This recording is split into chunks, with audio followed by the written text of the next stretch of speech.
Carlo, pumasok ka ba dito kanina? Pumasok ka, no? Kinuha mo ba ang laman nito? Apat lang kayong pwedeng kumuha ng laman nito. Ikaw, Jessica. Yan, si Gary. Ikaw, Maeng. Sinong kumuha ng laman nito? Carlo! Ilabas mo ng laman nito! Ilabas mo na! Medyo kalimutan muna natin ang dati nating ginagawa sa bahay. Paminsan-minsan ay masarap din naman ang ganito. Ayan, magkakamay tayo lang. Oh, Wow! Carlo, dito ka sa tabi ko. Oh, kayo mga kaibigan. Diyan kayo. Gary, Maraming salamat po. upo. Upo kayo. Salamat! Gutom na ako. Alam mo, Carlo, ang uso sa lugar na ito bago kumain ay nagpapagana.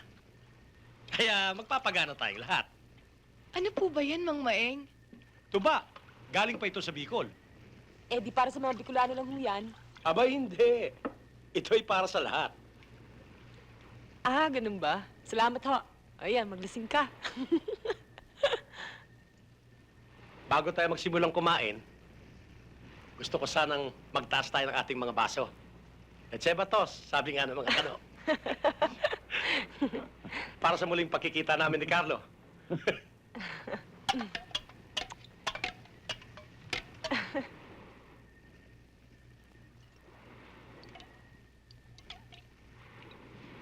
Maeng, salamat sa mainit yung pagtanggap sa amin.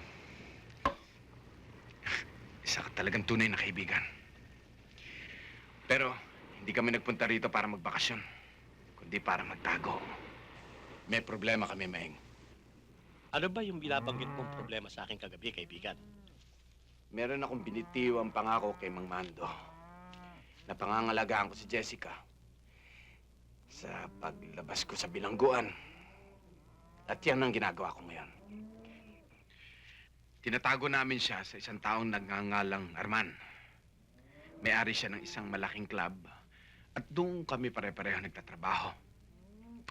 Ang balak ng mistisong unggoy na yon ay ariin si Jessica na parang isang kasangkapan lamang. Alam ko maling obra ni Arman. Lahat ng mga babae dyan sa club bumabagsak sa kanya. Dahil hindi dapat mangyari yun kay Jessica, Carlo. Dapat lang na itago natin siya. Si Arman? May pabrikan. Meron. At alam ko kung saan.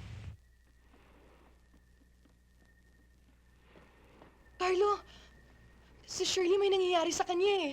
Ano? Hindi ko maintindihan eh. Halika, tingnan mo.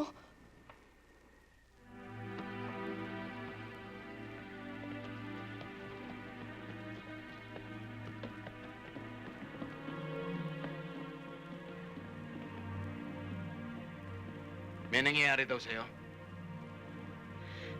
Carlo, pumasok ka ba dito kanina? Pumasok ka, no? Kinuha mo ba ang laman nito? Apat lang kayong pwedeng kumuha ng laman nito. Ikaw, Jessica. Yan, si Gary. Ikaw, Maeng. Sinong kumuha ng laman nito? Carlo! Ilabas mo ng laman nito! Ilabas mo na! Ilabas mo na sabi! Shelly! Anak ng tubo! Nakita ko na yung pinaggagawa mo niyan. Ang dati kong syota, namatay dahil sa... Tumitira ka rin pala. Tupa ka rin, Carlo eh. Iniiba mo usapan eh. Ilabas mo na yung hinahanap ko. Siguro dumidikit ka lang sa akin dahil ikaw may interes makihati sa gamit ko. Ang ibig mo sabihin si Arman ng Diablo. Dahil siya may dahilan kung bakit ako nagkakaganito. Pero kung si Arman ng Diablo, bakit wala siyang sungay? Dapat may sungay siya. Pero saan nyo hahanapin si Shirley? Bahala na.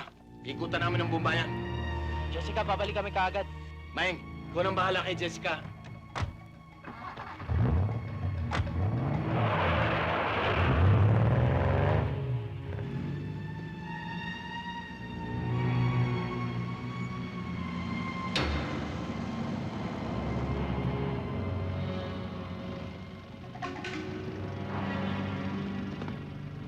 Bante!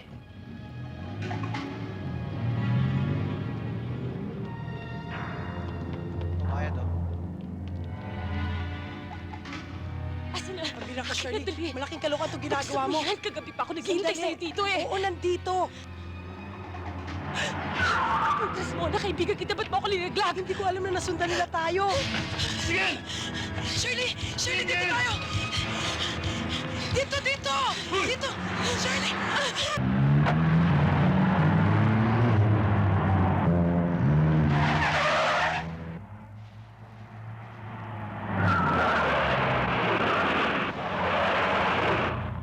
Yan ang bahay. Diyan kami tumitigil ngayon. Mike, ang pangako mo sa akin, akin na. Matindi ka talaga, Shirley.